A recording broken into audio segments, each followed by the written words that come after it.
सर्वप्रथम सर्वांना मानाचा जय आदिवासी. तर भावांनो, हा व्हिडिओ जेवढा शेअर होईल तेवढा शेअर करा. प्रत्येक जिल्ह्याच्या कानाकोपऱ्यापर्यंत शेअर करा, कारण भावांनो विषय महत्त्वाचाच आहे. स्क्रीनवरती तुम्हाला जी मुलगी आणि जो मुलगा दिसत आहे ते गेल्या 1 ते 1.5 महिन्यापासून बेपत्ता आहेत. हालाकी समोरच्या व्यक्तीवरती गुन्हा दाखल झालेला आहे, कारण पूर्णपणे फूस लावून अपहरण केल्याची घटना घडलेली आहे भावांनो. आणि मला माहीत आहे तुम्ही कमेंट काय काय करणार आहेत. कमेंट करायचं वेळ नाही भावांनो, तर आपण मदत करा.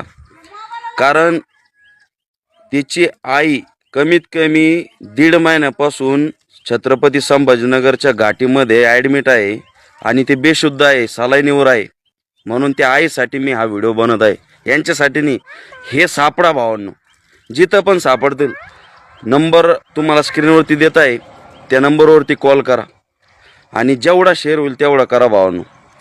जय आदिवासी.